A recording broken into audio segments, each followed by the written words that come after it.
अरे लिखना तार देती हम जोड़ देती हूँ 4 घूम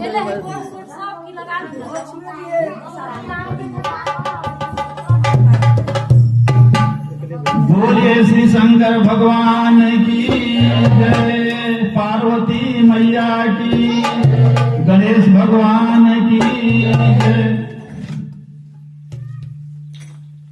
आज भगवान भोलेनाथ की कृपा से हमें भी कुछ 2 शब्द कहने का अवसर आप उनके समक्ष मिला है। हम भगवान भोलेनाथ के चरणों में सादर प्रणाम करते हुए आप सभी भक्तजनों के चरणों में प्रणाम। आइए भगवान शिव के चरणों में एक वंदना प्रस्तुत कर रहा हूं। पीछे से आप सभी लोग भी बोलेंगे। शिव जी के चरणों में प्रणाम करता हूँ, शिव जी के चरणों में प्रणाम करता हूँ, शिव जी के चरणों में प्रणाम करता हूँ, शिव जी के चरणों में प्रणाम करता हूँ। स्वीकार कीजिए शिष्य की वंदना, स्वीकार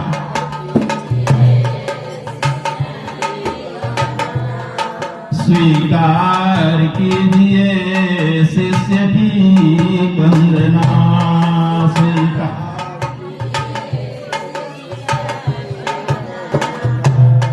शिव जी के चरणों में प्रणाम करता हूँ, शिव जी के चरणों में हाँ, शिव जी के चरणों में प्रणाम करता हूँ,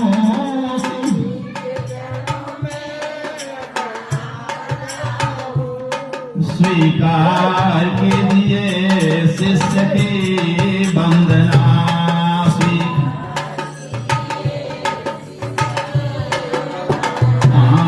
स्वीकार कीजिए शिष्य की वंदना।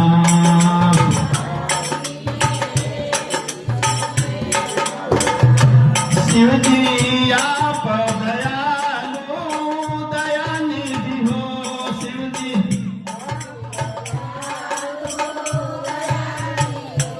शिव जी आप दयालु दयानिधि हो, शिव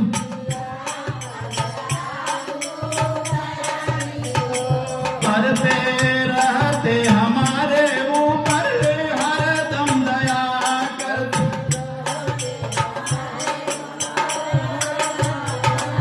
करते रहते हमारे ऊपर हरदम दया करते।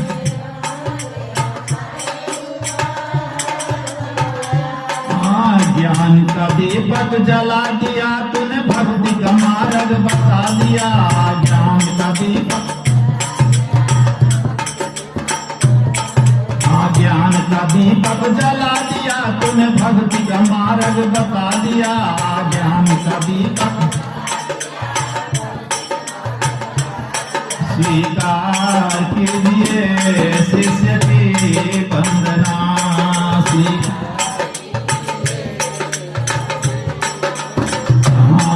स्वीकार कीजिए शिष्य की वंदना।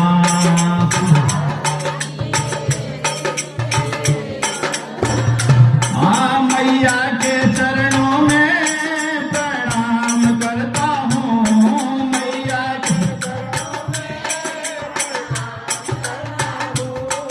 मैया के चरणों में प्रणाम करता हूँ,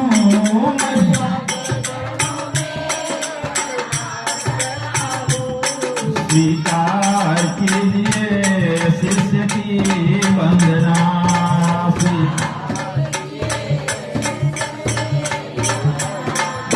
स्वीकार कीजिए शिष्य की वंदना।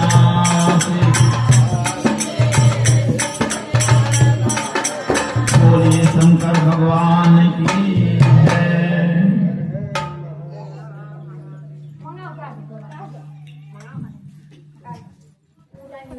आइए हम आप लोगों को बहुत संक्षिप्त में भगवान शिव और सती माता की चरित्र सुनाने का प्रयास कर रहा हूं। आप सब लोग ध्यान से सुनेंगे।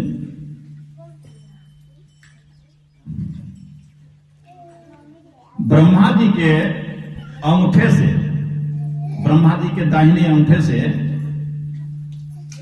दक्ष प्रजापति का जन्म हुआ था, यानी भगवान ब्रह्मा जी के बेटा दक्ष प्रजापति। दक्ष प्रजापति के 24 पुत्रियां हुई थी। 24 पुत्री में उन्होंने 13 पुत्रियों का विवाह धर्म के साथ कर दिया। एक पुत्री का विवाह अग्नि के साथ किया, एक पुत्री का विवाह मातृगण लोगों से किया और 8 पुत्रियों का विवाह उन्हें 8 ऋषियों से किया। वे हैं ऋषि अत्रि, कर्तु, पुलस्त, पुलह। इस प्रकार से 8 ऋषि हैं, 8 ऋषियों से कर दिया। शेष माता जो सबसे छोटी पुत्री थी माता सती, उनका विवाह बचा। दक्ष प्रजापति ने बहुत बड़ा तपस्या किया था। तपस्या माता शक्ति को प्राप्त करने के लिए उन्होंने तपस्या किया था। तो माता शक्ति ने, यही पार्वती अम्बा भगवती ने साक्षात उनको दर्शन देकर कहा कि बेटा वर मांग, किस लिए तपस्या कर रहे हैं। तो राजा दक्ष ने कहा कि हम आपको अपने पुत्री के रूप में प्राप्त करने के लिए तपस्या कर रहा हूं। आपसे निवेदन है कि आप हमारा पुत्री के रूप में प्राप्त हो। तो माता पारंबा ने, भगवती ने कहा कि ठीक है, समय आने पर मैं तुम्हारा पुत्री बनूंगा। वही माता सती पुत्री के रूप में उनको प्राप्त हुआ। 24 जो बहन थी उसमें से सबसे छोटी थी माता सती, सबसे सुंदर थी।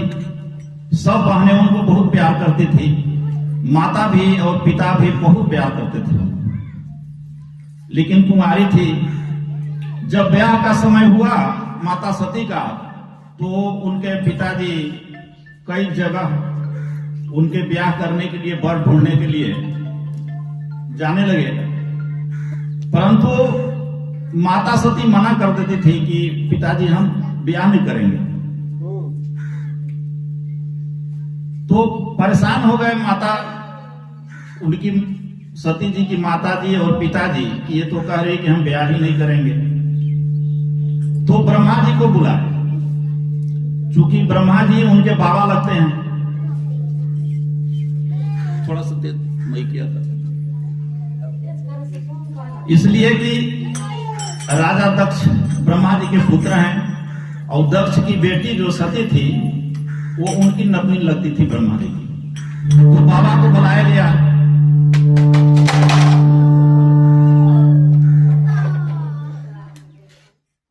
कि बाबा ही इनका ब्याह कहीं तय करे। ब्रह्मा जी आए और आने के बाद उनके साथ यह बात रखा गया। दक्ष प्रजापति ने कहा, पिताजी हमने 23 पुत्रियों की शादी तो कर दी, परंतु एक छोटी पुत्री जो हमारी है सती, ये ब्याह करने के लिए तैयार ही नहीं हो रही है। आप कृपा कर इसको समझाइए तो हम कहीं न कहीं इनका विवाह कर दें। तो ब्रह्मा जी ने ध्यान करके देखा तो उन्होंने आया कि माता सती तो भगवान शिव के मन में पति रूप में पाने के लिए यह लालायित है, इसीलिए अन्य किसी जगह शादी इनका लगाते हैं तो जो है तैयार नहीं हो रही। तब फिर ब्रह्मा जी ने कहा कि ऐसा बात है कि हम जहां भी जा रहे हैं, शादी लगाएंगे इसका, लेकिन तुम लोग काटोगे नहीं शादी को, जहां हम लगा देंगे वहीं आप लोगों को मानना पड़ेगा। तब उनके माता और पिता मान गए कि ठीक है, आप बाबा हैं, जहां भी अपनी नतनी का शादी लगा देंगे, हम लोग मान लेंगे। तो ब्रह्मा जी गए, भगवान शिव से निवेदन किए कि प्रभु आपकी सती का अवतार हो चुका है और माता सती आपको पति रूप में पाने के लिए मन में लालायित है, आपका तपस्या उपासना कर रही है, आप कृपा करके माता सती से विवाह करें। भगवान शिव मान गए और तैयार हुए कि ठीक है, आप तैयारी करिए, हम जो है विवाह करेंगे। ब्रह्मा जी आकर जब अपने राजा दक्ष बेटा से और पतों से कहे कि हमने गया था और इसका विवाह तय कर दिया है भगवान शिव के साथ, तो भगवान शिव के को सुन करके ये सब जो है घबरा गए कि ये अवघड़दानी है, बिना घर द्वार के रहते हैं, हम इनके साथ अपनी पुत्री का विवाह नहीं करेंगे। तब ब्रह्मा जी ने समझाया राजा दक्ष को कि राजा दक्ष बेटा, तुमने जो तपस्या किया था, वो तपस्या में जो माता पारंबा को, शक्ति को अपने पुत्री के रूप में पाने के लिए वर प्राप्त किया था, तुम्हारी बेटी सती वही माता पारंबा के रूप में अवतार लिया है और यह भगवान शंकर की अर्धांगिनी है और यह और किसी से ब्याह नहीं किया जा सकता इसका, इसलिए भगवान शिव के साथ ही इसका ब्याह होगा। बहुत कहने समझाने के बाद सब मान गए और शादी ब्याह भगवान शिव के साथ माता सती का हो गया। माता सती और भगवान शिव ब्याह होने के बाद कैलाश पर्वत पर आ गए और बहुत सुखपूर्वक रहने लगे। बहुत दिन बीतने के बाद माता सती ने कहा कि भोलेनाथ, इस कैलाश पर रहते रहते बहुत दिन हो गया, आप कहीं हमको घुमाने फिराने के लिए नहीं ले जा रहे हैं। मन लगता है कि आप तो ससुराल चलिए, घूम के चले आए, या आपका कहीं इच्छा हो अच्छे जगह दी आप जानते हो तो वहां ले चलिए, कुछ दिन घूम फिर कर मन बहला लिया जाए, फिर पुनः हम लोग कैलाश पर चले आएंगे। तो भगवान भोलेनाथ ने सोचा, क्योंकि भगवान भोलेनाथ भगवान राम के अनन्य भक्त हैं, वो हर समय राम नाम की जप करते रहते हैं।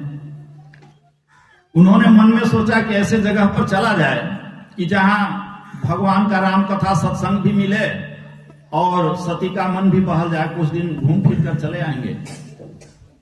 तो भगवान शिव ने कहा कि सती तैयारी करो, हमें राम कथा सुने बहुत दिन हो गया, हम अगस्त जी के आश्रम में चलेंगे और वहां राम कथा सुनेंगे अगस्त जी से, और कुछ दिन तुम भी वहां घूम फिर कर रहना, हम भी रहेंगे, कथा सुनेंगे, और ऐसे व्यर्थ में समय क्यों बिताया जाए जाकर घूम करके। तो माता सती मान गई कि ठीक है भोलेनाथ चलेंगे। अब दोनों तैयार होकर के बैल पर सवार होकर के आकाश मार्ग से कैलाश से ये लोग पंचवटी के पास जो दंडक वन है, वहीं अगस्त ऋषि का आश्रम है, आज भी है। अगस्त ऋषि नहीं है लेकिन आज भी आश्रम है उनका। वही भगवान शिव और सती आश्रम पर कथा सुनने के लिए, हाँ पंचवटी के आगे दंडक वन है, वही दंडक वन में, हाँ हाँ नहीं उसी पर, हाँ सही पूछ रहे थे। तो वहां भगवान भोलेनाथ और माता सती जब आश्रम में पहुंचे तो अब कहीं किसी के घर अगर भगवान शंकर पहुंच जाए तो बताइए कितना खुशी होगा। वो भगवान शिव के परम भक्त थे, देख करके जो है बहुत हर्षित हुए कि हमारे इष्ट देव भगवान भोलेनाथ और सती माँ सती आ गई हमारे पास। उन्होंने बहुत खुशी बनाए, उनके सब चेला लोग थे, और भगवान वो जो है भगवान शिव को अगस्त जी चरण धोए, उन लोगों का आसन दिए, भोजन कराए। जब आराम से व्यवस्थित हो गया तो अगस्त जी बोले कि भगवान बहुत दिनों में आपने कृपा की, बताइए आने का कारण, क्या आपका सेवा करूं? तो भगवान शिव ने कहा कि अगस्त जी, हमें राम कथा सुने बहुत दिन हो गया है, आप हमको राम कथा सुनाइए और हम यहीं रहकर कुछ दिन राम कथा सुनेंगे। अगस्त जी कहे कि बताइए, हम आपका शिष्य, आप ही ने हमको राम कथा सुनाया है, और फिर चेला से बताइए कह रहे हैं कि हम राम कथा सुनेंगे, हम क्या आपको सुनाएंगे? लेकिन भगवान शिव का एक तो था कि राम कथा सुन लें, दूसरा था मन में कि इस शिष्य को हमने राम कथा सुनाया है, इसको याद है कि नहीं है, परीक्षा भी हो जाएगा, हमको सुनाएगा तो पुनः। दो उद्देश्य था इनका। लेकिन भगवान शिव ने कहा कि नहीं, हमको जो है राम कथा सुनना ही है, इसीलिए हम आए हैं कैलाश से, और चाहे जितना दिन लगे हम आश्रम में रहेंगे और हमको पूरा राम कथा सुना। तब अगस्त जी ने कहा चलिए, अगर आपका इच्छा ही है तो आपका शिष्य हैं, हम सुनाएंगे ही। यह बात माता सती जी को ठीक नहीं लगा। उन्होंने सोचा कि बताइए, भगवान शिव यही रामचरितमानस का रचना किए हैं। रचि महेश निज मानस राखा, पाई सुसमय शिवासन भाखा। भगवान शिव ने ही रामायण की रचना की और सबसे पहले माता पार्वती को सुनाया था, माता सती के रूप में, और इसके बाद कुंभज ऋषि इत्यादि लोगों ने सुना। तो माता सती को यह मन में बहुत क्षोभ हो गया कि बताइए, एक चेला ऊंचे आसन पर बैठकर राम कथा सुनाएगा और हम भगवान शिव और सती नीचे बैठकर कथा सुनेंगे, ये चेला क्या सुनाएगा? उनको मन में जो है जिसे अश्रद्धा उत्पन्न हो गया कि ये क्या सुनाएगा। लेकिन भगवान शिव का आग्रह था सुनाने के लिए। अगस्त जी ने कथा सुनाना प्रारंभ किया। भगवान भोलेनाथ आसन लगाकर बैठ गए और कथा सुनने लगे। लेकिन माता सती को मन नहीं लग रहा था कथा सुनने में, केवल समय पास इधर उधर करके किसी प्रकार। अब भोलेनाथ बैठे हैं, जब तक जाएंगे नहीं कैलाश पर तब तक वो जाएंगे नहीं, इसलिए किसी प्रकार मतलब अपना समय वहां आश्रम में बिताएंगे। लगभग 1 महीना लगातार भगवान शिव अगस्त जी के यहाँ रहे और प्रतिदिन शाम को कथा होता था। इसलिए रामचरितमानस में 1 महीना का विधान है। कोई अगर कथा सुने तो मासा पारायण बना हुआ है, 1 महीना का विधान है कि 1 महीना में रामायण पूरा सुनेगा, रामचरितमानस तो पूरा हो जाएगा। भगवान शिव ने अगस्त जी को 1 महीना कथा सुनाया। सुनने के बाद जब रामायण पूरा हो गया, कथा पूरा हो गया, तो भगवान शिव कहा कि अब हम चल रहे हैं कैलाश। तो अगस्त जी ने कहा कि भगवान, हमने रामचरितमानस राम कथा आप ही से सुना था, हमसे जो भी गलती इसमें हो गया होगा, त्रुटि हो गया होगा, आप सब जानते हैं इसको, जो हम नहीं कह पाए होंगे उसके लिए हमको क्षमा कीजिएगा, इसलिए कि आपका शिष्य हैं हम। भगवान ने क्षमा किया। जाते समय भगवान शंकर ने कहा कि हमने 1 महीना कथा सुना है, बताओ अगस्त जी, दक्षिणा में क्या तुमको दे दें? अगस्त जी भगवान भोलेनाथ के चरण पकड़ लिए, कहे भगवान आपने ही ने हमको राम कथा सुनाया है, आप ही से हम सीखे, और बताइए गुरु से हम दक्षिणा क्या दक्षिणा लें? गुरु से हमारा कोई दक्षिणा लेंगे? हमारे यहाँ रहकर आपने कथा सुना, हमको दर्शन दे दिए, बस यही हमारा बहुत बड़ा भाग्य सौभाग्य है, कोई दक्षिणा नहीं लेंगे। लेकिन भगवान सिंह ने कहा कि नहीं, कथा सुनने के बाद तो कुछ न कुछ दक्षिणा देना चाहिए, जब तक दक्षिणा नहीं लोगे तब तक ये कथा का फल हमको प्राप्त नहीं होगा। इसलिए तुम्हारा जो भी इच्छा करे हमसे मांग लो। तो अगस्त जी ने बहुत खिन्न मन से कहा कि भगवान आप देना चाहते हैं तो भगवान राम की भक्ति हमको प्रदान कर दीजिए। भगवान शिव ने कहा कि ठीक, हम दे रहे हैं भगवान की भक्ति। यह वरदान दे करके भगवान शिव और माता पार्वती पुनः बैल पर बैठ करके आकाश मार्ग से कैलाश की ओर वहां से चल दिए। उसी समय एक घटना घटा था कि माता सीता जी पंचवटी में थी। वहीं से आप लोग सब कथा जानते हैं, रावण ने अपहरण करके माता सीता को ले गया था और राम और लक्ष्मण माता सीता का खोज कर रहे थे। अब भगवान भोलेनाथ आकाश मार्ग से, माता सती और भोलेनाथ ऊपर से जा रहे हैं आकाश मार्ग से, तो नीचे देखे कि राम लक्ष्मण माता सीता के विरह में रो रही हैं। पशु से पक्षी से पूछ रहे हैं, पेड़ पौधों से पूछ रहे हैं, क्या बताओ सीता को देखा है? भगवान भोलेनाथ देखे, प्रणाम किया। भगवान भोलेनाथ बहुत हर्षित हुए कि हमने जिसका कथा सुनकर आ रहा हूं, जिस भगवान का, वही हमको दर्शन मिल गया उनका, हमारा बड़ा कथा सुनना सफल हो गया। ये भगवान भोलेनाथ के मन में था कि हमारा कथा सुनना सफल हो गया। उन्होंने भगवान को प्रणाम किया। बोलिए सचिदानंद भगवान की जय। इसी प्रकार भगवान भोलेनाथ ने, क्योंकि वो ऊपर आकाश में थे, अब राम लक्ष्मण नीचे थे, ऐसा आवाज लगाए कि कम से कम उनको सुनाई दे जिसको हम प्रणाम कर रहे हैं। तब माता सती चौंक गई, कही अरे किसको जो है सचिदानंद कह रही हैं। सती माता पूछी कि भगवान आप जो है सचिदानंद कहकर किसको प्रणाम किए? तो बताया कि नहीं, जो है ये देखिए नीचे जो है हमारे इष्ट देव भगवान राम हैं, हम इन्हीं को प्रणाम कर रहा हूं, तुम भी प्रणाम करो जिसका हम कथा सुनकर आ रहे हैं अगस्त मुनि से। वही भगवान जंगल में विचरण कर रहे हैं। नीचे देखा सती ने, देखा तो ये राम लक्ष्मण जो है रो रहे हैं और पूछ रहे हैं पशु पक्षी लता वृक्ष से। इनको देखकर माता को शंका हो गई कि बताइए भगवान का भी पत्नी कहीं हरण हो सकता है,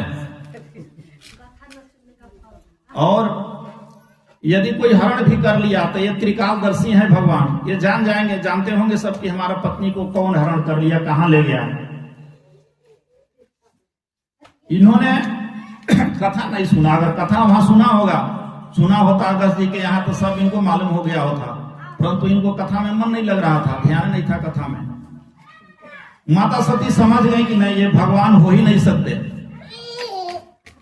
भगवान भोलेनाथ ने बहुत समझाया कि नहीं सती, यही भगवान राम है, पारब्रह्म परमेश्वर हैं, यही हमारे इष्ट देव हैं, जगत के स्वामी हैं, जिसका हम कथा सुनकर आ रहे हैं वही हैं। परंतु माता सती जो है मानने को तैयार नहीं हुई, कही कि नहीं हम मान ही नहीं सकते। तो कुछ दूर जाने पर भगवान शिव ने कहा कि अच्छा कैसे मानोगी बताओ? यदि तुम नहीं मानोगे तो जाकर उनसे परीक्षा ले लो, देख लो कि भगवान है कि नहीं। तुम जाओ, तब तक हम किसी पेड़ के नीचे बैठ कर रहेंगे। माता सती परीक्षा के लिए चली। भगवान भोलेनाथ ने उनको चिताया कि सती देखो परीक्षा लेने तू जा रही हो, बहुत बुद्धि और विवेक के साथ परीक्षा लेना। माता सती चली परीक्षा लेने के लिए। कुछ दूर जाने के बाद मन में सोची कि यदि हम परीक्षा कैसे लें, तो बहुत सोच विचारने के बाद उसने मन में निर्णय लिया कि ये जो है सीता के वियोग में वन में भटक रहे हैं, हम ऐसा करते हैं कि सीता जी का ही रूप बना ले रही हूं। यदि ये राजा के लड़के होंगे तो तो उनके सामने हम खड़ी हो जाऊंगी सीता के रूप में, और हाय सीता करके हमारे तरफ दौड़ देंगे। ज्यों ही दौड़ेंगे मैं अंतर ध्यान हो जाऊंगी, परीक्षा हो जाएगा कि राजा के लड़के हैं। यदि ये भगवान होंगे तो हमें पहचान जाएंगे। बस यही मन में सोच करके उन्होंने माता सीता का रूप बनाया, और जिधर से राम लक्ष्मण आ रहे थे उनके सामने चलने लगे। भगवान अंतर्यामी है, जानते हैं। सबसे पहले लक्ष्मण जी का उन पर नजर पड़ा। लक्ष्मण जी देखे, लक्ष्मण जी जीवों के आचार्य हैं, अंतर्यामी हैं, सब जानते हैं। लक्ष्मण जी ने देखा तो कहा, अरे ये तो मैया सती हैं, सीता की भेष बनाकर कहां घूम रही हैं। परंतु उन्होंने भगवान राम से इसलिए नहीं कहा कि ये लीला चल रहा है, इस समय कुछ कहना ठीक नहीं है, व्यवधान होगा। अब भगवान स्वयं इसका निर्णय करेंगे। जब सामने आए भगवान देखे तो भगवान राम अपना नाम बता करके, हम राम दशरथ के पुत्र हैं, आपके चरणों में प्रणाम कर रहा हूं। मां सती आप कहां अकेली घूम रही हैं? भगवान भोलेनाथ कहां हैं? यह सुन करके माता सती एकदम लज्जित हो गई कि अरे ये तो चिन्ह नहीं जान गई कि भगवान है, कड़कड़ की बात जानने वाले हैं। बस लज्जित होकर के वहां से वापस लौटी और जाने लगी कि अब इनके सामने खड़ा होना ही बेकार है। अब परीक्षा तो हो गया हमारा कि भगवान है, हमको चिन्ह ली। इसके बाद आगे चलने लगे। भगवान ने सोचा कि इन्होंने बहुत कष्ट किया हमारे परीक्षा लेने के लिए, इनको हम अपना ईश्वरीय शक्ति का कुछ बोध करा दे, ज्ञान करा दे, ताकि इनको ज्ञान हो जाए। अब माता सती भगवान शिव जिधर बैठे थे, जहां जाना था उधर जाने लगी। तो भगवान ने माया से प्रेरित करके उधरे से राम लक्ष्मण और सीता, जिधर माता सती जा रही थी उधरे से तीनों आ रहे हैं। उधर देखी माता सती कह रही थी, तीनों आ रहे हैं, राम लक्ष्मण सीता। फिर रुकी और सोची कि फिर इधर भी पढ़ना ठीक नहीं है, दूसरे तरफ चलने लगी वो। जैसे मान लीजिए अभी वापस उत्तर की तरफ आ रही हैं तो पश्चिम की तरफ जाने लगी। उधर भी भगवान की माया, उधर भी देखा कि राम लक्ष्मण सीता आ रहे हैं, उधर भी मुड़ गई। फिर दक्षिण तरफ जाने लगी, उधर भी देखा कि राम लक्ष्मण सीता सामने से आ रहे हैं। उधर भी देखी कि अब इधर भी चलना ठीक नहीं है, पूरब तरफ जाने लगी। फिर माता उधर से भी देखी कि राम लक्ष्मण सीता आ रहे हैं। अब एकदम घबरा गई, उनके मन में जलन होने लगा कि अब मैं किधर जाऊं, क्या करूं। पछतावा हो गया कि भगवान शंकर का मैंने कहना नहीं माना। जलन होने लगा, मन में पछतावा होने लगा। अब आंख मूंद करके बैठ गए कि मैं अभी कहीं नहीं जाऊंगा। आंख मूंद के बैठ गई। जब आंख मूंद कर बैठ गई तो उनके हृदय में वही राम लक्ष्मण सीता दिखने लगा। उनको बहुत पछतावा हुआ, गलानी हुआ। फिर आंख खोली तो देखा माया गायब हो गया, कोई नहीं था। इसके बाद उन्होंने भगवान भोलेनाथ के पास आई। भगवान शंकर ने पूछा कि क्या परीक्षा ली? माता सती ने कहा, हाँ भगवान परीक्षा ली, आप जैसे प्रणाम किए वैसे प्रणाम करके हमने भी चली आई। तब भगवान शंकर ध्यान लगाए। असल में परीक्षा लेने गई थी, कैसे परीक्षा की? तो ध्यान लगाकर सब जो सती चरित्र की थी, भगवान राम के सामने सीता का रूप धारण किया, सब भगवान सर्वज्ञ हैं, जान गए। भगवान शंकर को बहुत बड़ा दुख हुआ।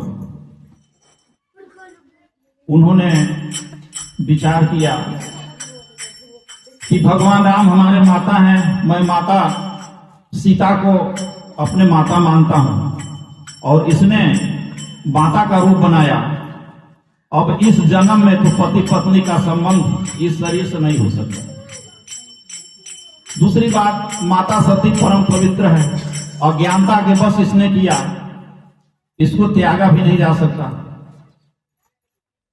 तो भगवान शिव ने मन ही मन सती को त्याग दिया कि आज के बाद पति पत्नी का संबंध समाप्त हो गया। फिर दोनों लोग बैठे और फिर चले आए। भगवान सती भगवान शिव को देख जान करके जान गई कि ये भगवान शिव अंतर्यामी है, जो हमने इनसे झूठ बोला सब जान गए।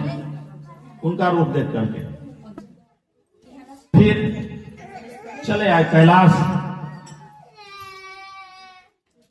उसी समय जब भगवान शिव ने आकाशवाणी वो संकल्प किया कि अब जो है इस शरीर से पति पत्नी का संबंध नहीं रहेगा, यदि हम पति पत्नी का संबंध रखते हैं तो धर्म का लोप हो जाएगा।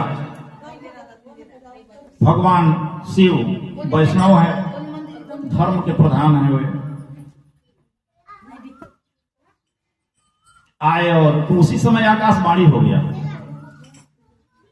कि हे भोलेनाथ, आप ही धर्म को धूलि को धारण करने वाले हैं, आपके सिवा और कोई धर्म की रक्षा नहीं कर सकता। आपका कल्याण हो, आपने अच्छा किया। यह आकाशवाणी मां सती ने सुना।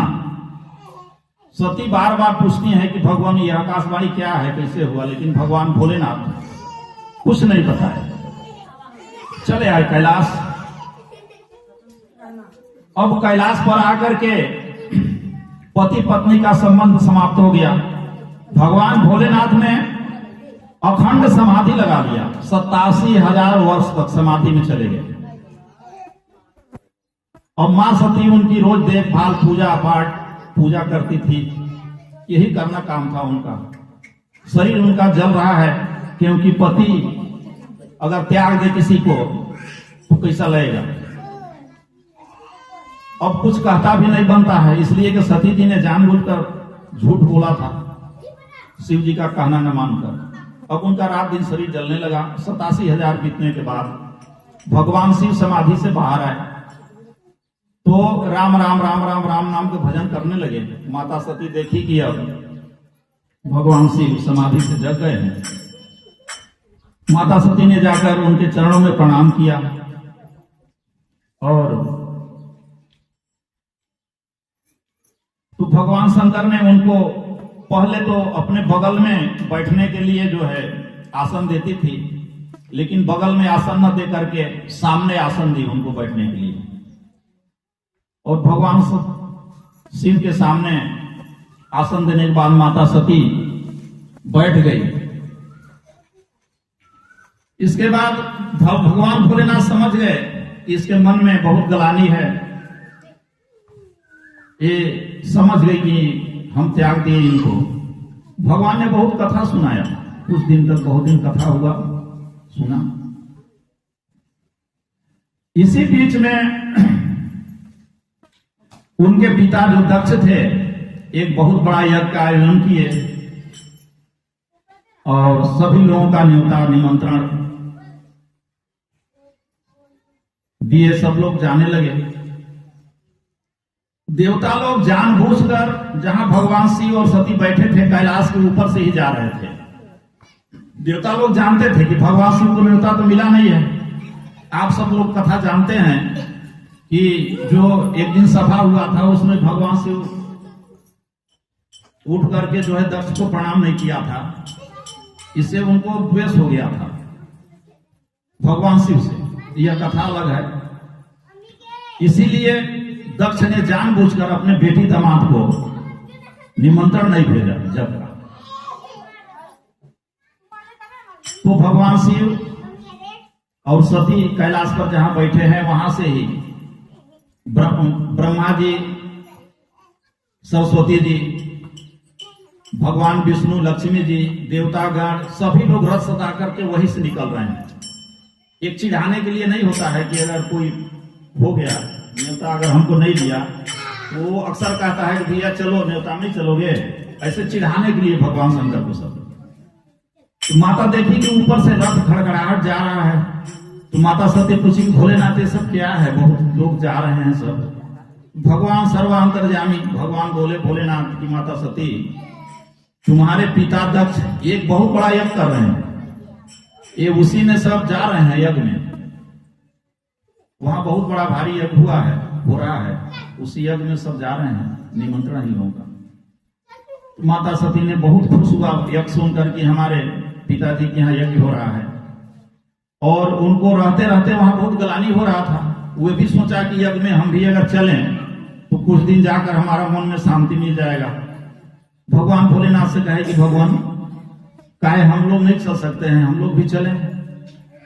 तो भगवान भोलेनाथ ने कहा कि जाना तो चाहिए था, परंतु आपके पिता ने हम लोगों को न्योता नहीं दिया है, और जहां अपना व्यक्ति है वहां न्योता न आए तो नहीं जाना चाहिए, और अगर विरोध मानता है तो और नहीं जाना चाहिए। लेकिन माता सती कह रही है कि हो सकता है कि इतना भीड़ भाड़ था, शायद उनका ख्याल भुला गया होगा और वैसे भी पिता के यहाँ, गुरु के यहाँ, मित्र के यहाँ बिना बुलावे ही जाना चाहिए, ये शास्त्र आज्ञा है। 3 जगह हजार कोई नहीं बुला रहा है तभी जाना चाहिए बिना बुलावे। माता सती भगवान भोलेनाथ से कह रही है। तो भगवान भोलेनाथ ने पूरा इतिहास बताया कि एक सभा हुआ था जिसमें जो है तुम्हारे पिता हमसे बहुत खरी खोटी हो गया था, उसी द्वेष की वजह से अपने पुत्री तुमको भी त्याग दिया। वहां सती जाना ठीक नहीं है, लेकिन माता सती की बार बार आग्रह करने पर भगवान ने कहा कि जाना तो ठीक नहीं है, यदि मान नहीं रहे हो बात तो जा सकती हो। तो माता सती की और दासी लोग थे, उनसे कहा कि हमारा तैयारी करो, हम जो है जाएंगे। तो दासियों ने कहा कि माता आप देख रही हैं ऊपर से लक्ष्मी जी इतना जो है सज धज कर जा रही हैं, सरस्वती जी इतना सज धज कर जा रही हैं, और सब इंद्र की इंद्राणी हैं वो सच कर सची जो है इतना सच धज कर जा रही है। आप भोलेनाथ की पत्नी हैं और गले में ये जो है एक माला, और ऐसे ऐसे जाए कैसे जाएंगी आप? तो उन्हें भी हुआ कि हमको भी सजना चाहिए, मायके में बहुत दिन के बाद मैं जा रहा हूं। तो गए भगवान भोलेनाथ से निवेदन किया, भगवान कुछ श्रृंगार की वस्तु अगर मिल जाता तो हम भी सब घर लेते, जा रहे हैं बहुत दिन के बाद नैहर जाने की हुआ है, कुछ गहना वगैरह मिल जाता अच्छा। तो भगवान भोलेनाथ अपने जट में से, अपने जटा में से एक बाल नोचे और उखाड़ करके माता सती को दे दिए कि ये बाल ले जाओ और चले जाओ कुबेर के पास। कुबेर ही देवताओं के धनाध्यक्ष है, सब धन के मालिक वही है। कहे कुबेर के पास चले जाओ, इस बाल के बराबर जो तुमको चाहिए तो लुआ कर ले लेना। पर माता सती सोच में पड़ गई कि इतना बाल अभी 1 ग्राम के भी नहीं है वजन, इतना में कितना हमको मिलेगा गहना। लेकिन खुशी इस बात की थी माता सती को कि कम से कम जाने की आज्ञा हमको दे दिए, चलो मिलेगा चाहे नहीं मिलेगा हम चले आएंगे, लेकिन नैहर तो चले जाएंगे। अब उसने माता सती कुबेर के पास चली गई। कुबेर देख करके बहुत खुश हो गया, माता को भगत किया, कैसे माता आप आई बहुत दिन में बताइए। तो सती जी अपने आंचल की खूट में वही शिव जी का एक जटा का बाल बांधी थी, निकाली खोल करके, कहे कि हमको जो है इसी के बराबर कुछ श्रृंगार के लिए आभूषण दे दो जिससे हम अपनी नैहर जा रहा हूं। तो वो भी कुबेर भी अनभिज्ञ था भगवान शिव से, उसने भी कहा कि माता ऐसे क्या, इसको हम तौले, जो आप कहिए हम दे दें आपको, ऐसे ही जो आप गहना कहिए हमारे खजाने में रखा हुआ है हम दे दें, क्या बाल तौले, कितना इसका बराबर हम देंगे। लेकिन माता सती ने कहा कि नहीं, भोलेनाथ कहे हैं कि जो है वो बाल के बराबर जितना मिलेगा तो उधर ले लेना अपना। कहे चलिए अब नहीं मान रही हैं तो चलिए अब बाल तोड़ रहे हैं। अपना तराजू पर एक तरफ भगवान शिव का बाल, एक तरफ श्रृंगार का गहना रखता गया, पूरा कुबेर का खजाना जितना था एक पल्ला पर चढ़ गया। इसके बाद भी भगवान शिव के बाल के बराबर उसका खजाना नहीं हुआ। भगवान कुबेर माता सती के चरण में पकड़ ली कि माता हमें माफ करिए, हम भगवान शिव की महिमा नहीं जानता था, इसी कारण से अज्ञानता बस यह तौलने का जो है हमने अज्ञानता में तौला भगवान शिव का बाल। आप जितना चाहे गहना ले जाए, भगवान का बाल हम नहीं लेते रख सकते हैं। माता ने कुछ नहीं ली, भगवान का बाल को पुनः माथे से लगा करके अपने आंचल की खूट में बांधी और वापस आ गई। भगवान शिव पूछे कि बताओ सती क्या क्या क्या ली, दिखाओ कम से कम हमको क्या ली तुमने। भगवान बार बार पूछे लेकिन सती एकदम लज्जा के से सिर नीचे कर ली, क्योंकि न माता सती उनकी महिमा जानती थी न कुबेर ही जानता था कि भगवान के एक छोटा सा बालक में क्या महिमा है। यह भगवान भोलेनाथ की महिमा है। भगवान से सब सती माता ने जो हुआ था कुबेर के साथ बता दिया। इसके बाद भगवान शिव को प्रणाम करके भगवान भोलेनाथ ने कहा कि नंदी को ले लो और कुछ जो मुख्य मुख्य गण हैं उनके साथ तुम जो है चले जाओ। कुछ मुख्य गण, उनके साथ कुछ दासियां थी, ये सब साथ ली और माता फिर अपने पिताजी के यहां चली गई। वहां जाने पर पहले से ही उनकी जो बहन लोग थी आई थी सब। अब बहुत दिन के बाद, ब्याह के बाद बहन से भेंट हुई। सभी लोग जो है बहुत प्रेम से मिले, बहन लोग सब आपस में। माता उनकी आई, माता जो है बहुत, क्योंकि सबसे छोटी पुत्री थी, ब्याह के बाद उनको जाने का मौका मिला था। लेकिन जब पिता उनको देखे तो उन्होंने देख करके उसको मुंह फेर दिया अलग, सती को देख करके बात नहीं किया। जब पिताजी को प्रणाम करने के लिए झुकी तो उसने अलग मुंह फेर दिया। माता सती समझ गई कि भगवान भोलेनाथ जो कह रहे थे कि मत जाओ, वहां तुम्हारा आदर नहीं होगा, तो उनको माता सती को बहुत दुख हुआ। इसके बाद जो जगशाला बना हुआ था, वहां हम आप भी जाते हैं जगशाला में तो घूम कर देखते हैं कैसा बना है, कैसा कलश रखा है, क्या क्या वेदी बना है, कैसे। माता सती की लगी घूमने चारों तरफ जगशाला में, देखी तो देखा कि भगवान शिव का स्थान इसमें यज्ञ में यज्ञशाला में कहीं नहीं है। उनको और बहुत क्रोध हुआ कि भगवान शिव सर्वज्ञ हैं, भगवान शिव के बिना कोई यज्ञ पूरा नहीं हो सकता, कोई धार्मिक अनुष्ठान पूरा नहीं हो सकता। और बताइए, ये इतना बड़ा हमारे पिता यज्ञ कर रहे हैं और भगवान शिव का जो है स्थान नहीं दिए हैं, यहाँ उनका भाग नहीं दिए हैं।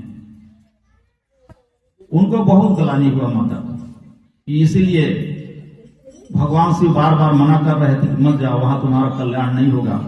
लेकिन हमने पति का बात न मानते हुए और यहां आया। अपना पति का अपमान देख करके माता सती को हृदय में बहुत ग्लानि हुई। उन्होंने जो वहां के यज्ञाचार थे, जो जग कराने वाले ब्राह्मण लोग थे, उन लोग से कहे कि ब्राह्मणों, भगवान शिव के बिना कोई कार्य नहीं होता इस संसार सृष्टि में, धार्मिक अनुष्ठान, कोई यज्ञ, कुछ भी कार्य, और तुम लोगों ने बिना शिव का भाग दिए हुए यज्ञ कर रहे हो, इसका फल तुम लोग को भोगना पड़ेगा जरूर। लेकिन कोई उनका उत्तर नहीं दिया।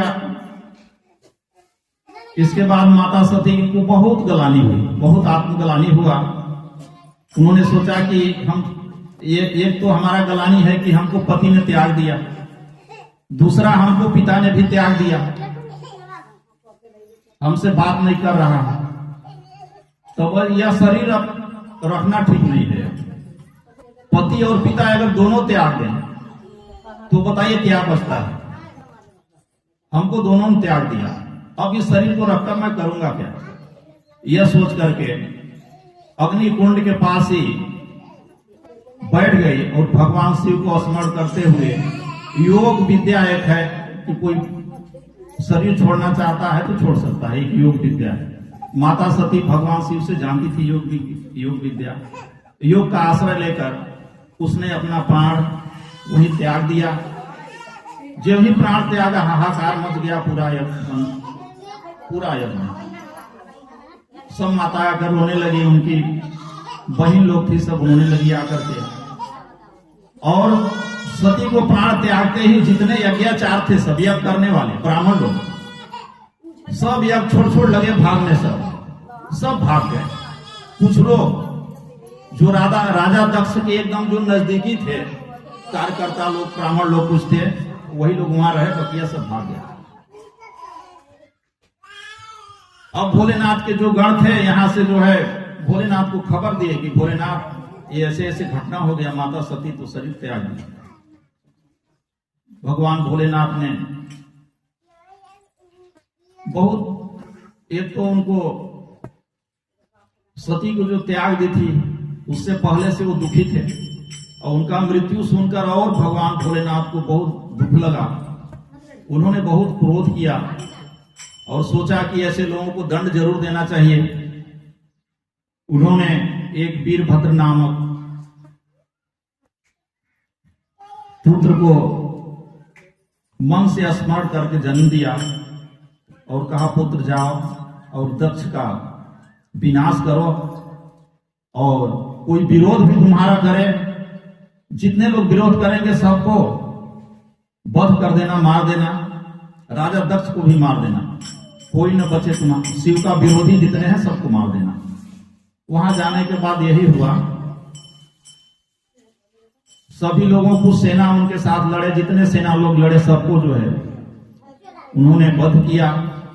अंतिम में राजा दक्ष भी उससे लड़ा, लड़ने के बाद उसका भी वध किया गया और पूरा यज्ञ मंडप सब नष्ट भ्रष्ट करके जो है निस्नाबूद करके उन्होंने पुनः वापस आकर भगवान शिव के चरणों में प्रणाम करके कहा कि भगवान आपका जो आदेश था हमने पूरा कर दिया, बस मैं यही कथा समाप्त करता हूँ। आप सब लोग इस कथा को जानते हैं, परंतु हमने आप लोगों के सामने प्रस्तुत किया। बोलिए भगवान शंकर महादेव की जय।